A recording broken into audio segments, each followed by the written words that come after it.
News channel तक, यहाँ तक कि सोशल मीडिया के हर प्लेटफॉर्म पर अगर किसी की सबसे ज्यादा कोई खबर बनी हुई है तो वो सिर्फ और सिर्फ यमन के हूती विद्रोही हैं। और इस समय हूतियों ने लाल सागर में जो कोहराम मचाया है वो वाकई में हैरान कर देने वाला है। अचानक से यमन के हूतियों ने इस युद्ध में जो बाजी मारी है उससे तो न केवल इजराइल को बल्कि उसके साथी देश को भी काफी नुकसान उठाना पड़ा है। लाल सागर से जाने वाले हर कंपनी के जहाज के लिए यमन खतरा बनकर मंडरा रहा है और चाहे जहाज कितने भी बड़ी ताकतवर देश के क्यों न हो, उसका तबाह होना बिल्कुल पक्का है। यमन का मकसद साफ है, जब तक इजराइल फिलिस्तीन में हमले करना बंद नहीं कर दे तब तक लाल सागर में इसी तरह का कोहराम मचता रहेगा। और हाल ही में लाल सागर में यमन ने जो तबाही मचाई है उससे तो ब्रिटेन के भी होश उड़ गए हैं। अब यहाँ सबसे बड़ा सवाल ये खड़ा हो रहा है कि आखिर हूती विद्रोहियों के पास अमेरिका जैसी ताकतवर मुल्क को आंख दिखाने के लिए सपोर्ट कहाँ से मिल रहा है। युद्ध लड़ने के लिए सबसे जरूरी चीज आर्थिक ताकत होती है। जो सवाल ये भी है कि हूती के कमाई का असली सोर्स क्या है। चलिए हूती समुदाय की इकोनॉमी को डिकोड कर समझने की कोशिश करते हैं। दोस्तों, हूती विद्रोही ने लाल सागर से इजराइल जाने वाले सभी जहाजों को निशाना बनाने की चेतावनी दी है, क्योंकि वे अमेरिका और इजराइल को अपना सबसे बड़ा दुश्मन मानते हैं। सऊदी अरब तो खासतौर पर इसके निशाने पर रहता है, लेकिन सवाल ये उठता है कि आखिर ये इतने ताकतवर कैसे हो गए और लाल सागर पर बार बार हमले क्यों करते हैं। इस सवाल का जवाब खोजने के लिए थोड़ा पीछे जाना होगा। बात 1980 के दशक की है। यमन के तत्कालीन राष्ट्रपति अली अब्दुल्लाह सालेह के भ्रष्टाचार के खिलाफ देश में माहौल बन रहा था। तभी वहाँ के आदिवासी समुदाय ने एक संगठन खड़ा किया जो राष्ट्रपति के खिलाफ एकजुट हुआ। इसके संस्थापक थे शिया जैदी समुदाय के हुसैन अल हूती। उन्हीं के नाम पर संगठन का नाम पड़ा और विद्रोहियों को हूती विद्रोही कहा जाने लगा। देखते ही देखते संगठन सरकार से टकराने लगा।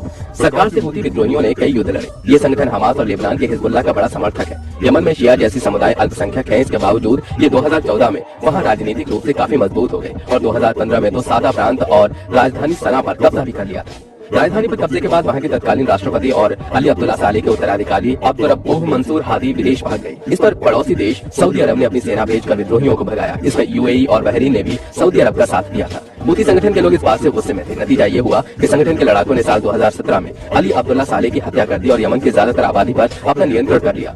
जो कि अपने इलाके की जनता भी इनका साथ देती है, वहाँ उन्हें विद्रोही नहीं माना जाता। ये आम जन के हमदर्द माने जाते हैं। अब क्योंकि हूती विद्रोही सऊदी अरब के निशाने पर रहते हैं और ईरान भी सऊदी अरब को अपना दुश्मन मानता है, इसलिए दुश्मन का दुश्मन दोस्त वाली कहावत को चरितार्थ करते हुए ईरान लगातार हूती विद्रोहियों का समर्थन करता आ रहा है। उसी के जरिए हूती विद्रोहियों को ताकत मिलती है। अमेरिका और सऊदी अरब के दावों की माने तो ईरान ही इन विद्रोहियों को हथियार मुहैया कराता है। इन दोनों देश का तो यहाँ तक दावा है कि ईरान ने विद्रोहियों को बैलिस्टिक मिसाइल्स तक मुहैया कराई है, जिनमें 2017 में सऊदी अरब की राजधानी रियाद पर हमला भी किया गया था। सऊदी अरब का यह भी कहना है कि ईरान ने हूती विद्रोहियों को क्रूज मिसाइलें और ड्रोन भी दिए हैं, जिनसे सऊदी अरब के तेल कारखानों को 2019 में निशाना बनाया गया था। बीबीसी की एक रिपोर्ट के मुताबिक हूती विद्रोहियों के पास 2010 तक 1 लाख से 1,20,000 समर्थक थे, जिसमें से आधे से अधिक लोग लड़ाके हैं। अमेरिका की सरकारी वेबसाइट ट्रेजरी पर छपी रिपोर्ट के मुताबिक ट्रेजरी के सेक्रेटरी ब्रायन ई ने कहा कि हूती को ईरान से धन और सपोर्ट मिलना जारी है और यही कारण है कि वो कमर्शियल शिप पर हमले कर रहे हैं। इससे समुद्री सुरक्षा और अंतर्राष्ट्रीय कमर्शियल बिजनेस को खतरा है। दोस्तों, इजराइल और हमास की खूनी जंग, एक छोटी स्तर से शुरू होने वाली ये लड़ाई जिस तरह से आग पकड़ी हुई है उससे तो हर कोई वाकिफ है।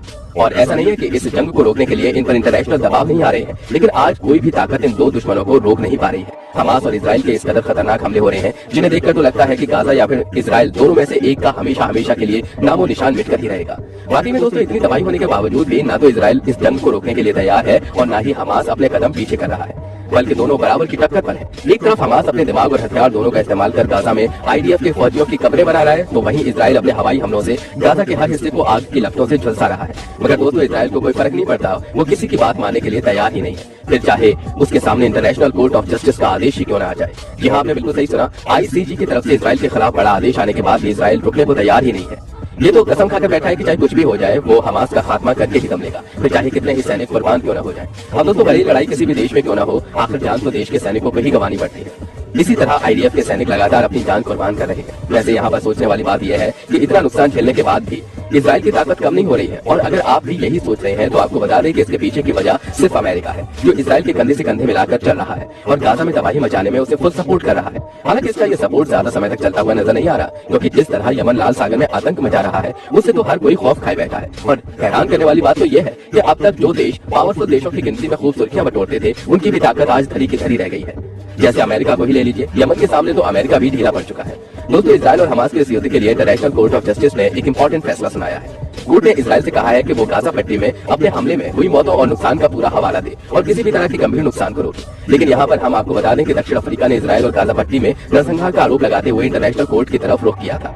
दक्षिण अफ्रीका ने अदालत से रिक्वेस्ट की जल्द से जल्द इजराइल की आर्मी ऑपरेशन को रोकने का ऑर्डर दे। इस याचिका पर सुनवाई करते हुए फैसले में कोर्ट ने ऑर्डर दिया कि इजराइल ये इंश्योर करे कि उसकी सेना गाजा में हमले नहीं करेगी और वहीं गाजा की कंडीशन को सुधारने में कदम उठाएगी। साथ ही अदालत ने इजराइल को 1 महीने के अंदर रिपोर्ट देने को कहा। अब कोर्ट का फैसला तो आ गया, लेकिन क्या इजराइल मानने को तैयार होगा? बिल्कुल भी नहीं दोस्तों। इजराइल के प्रधानमंत्री नेतन्याहू इस फैसले को खारिज करते हुए कहते हैं कि इजराइल अपनी सुरक्षा के लिए हर संभव कदम उठाना जारी रखेगा। वहीं हमास अपने स्टेटमेंट में इस फैसले को एक्सेप्ट करता हुआ नजर आया। उसका कहना है कि इंटरनेशनल कोर्ट के फैसले का मतलब है गाजा में हमारे फिलिस्तीनियों के खिलाफ हर तरह के हमलों को रोकना। वहीं कोर्ट का फैसला आने के कुछ देर बाद इजराइल की सेना ने खान यूनिस में हवाई हमले शुरू कर दिए। यही नहीं, वो तो अब किसी भी हॉस्पिटल को नहीं छोड़ रहे हैं। खान यूनिवर्सिटी के पास एक ऐसा हॉस्पिटल बचा है जिसमें इजराइल सेना की नजरें टिकी हुई है और उस पूरे हॉस्पिटल की लाइट भी चली गई है। इस हॉस्पिटल में हजारों लोग ऐसे रह रहे हैं जिनके घर हवाई हमले में पूरी तरह से उजड़ चुके हैं, लेकिन इजराइल है कि हमास के नाम पर निशाने दागे जा रहा है। यानी इस हिसाब से आप समझ सकते हैं कि इजराइल अब इंटरनेशनल कोर्ट को भी नहीं सुन रहा। इस बीच आपको बता दें कि इजराइल ने भारत से होने वाले व्यापार को जारी रखने के लिए नई तरकीब निकाली है, जिससे इजराइल से आने या जाने वाले माल को हूती विद्रोहियों के हमले का कोई खतरा नहीं होगा। हूती विद्रोही गाजा पट्टी में हमले के कारण लाल सागर से होकर गुजरने वाले किसी भी इजरायली जहाज पर हमला कर रहे हैं। ऐसे में इजराइल ने अब भारत के साथ व्यापार के लिए संयुक्त अरब अमीरात के माध्यम से माल परिवहन करने की योजना बनाई है। इजराइल के बयान पर अभी तक यूएई के अधिकारियों की ओर से कोई टिप्पणी नहीं आई है। इजरायली परिवहन मंत्री मिरी रेगेव ने एक्स पर कहा, हमने अबू धाबी से इजराइल तक माल को जमीनी रास्ते से लाने के लिए पेशेवर टीमों की स्थापना की है। उन्होंने कहा, भारत के भूमि परिवहन से समय 12 दिन कम हो जाएगा और हूतियों के हमले की समस्या के कारण मौजूदा प्रतीक्षा समय भी काफी कम हो जाएगा। हम ये करेंगे और हम सफल होंगे। हालांकि मिरी रेगेव ने यह नहीं बताया कि यूएई से इजराइल तक माल की ढुलाई के लिए कौन से जमीनी रास्ते का इस्तेमाल किया जाएगा और ये किन किन देशों से होकर गुजरेंगे। वैसे आपको क्या लगता है, क्या इजराइल पर सिर्फ दबाव बनकर इस जंग को खत्म किया जा सकता है? हमें आप कमेंट में जरूर बताइए।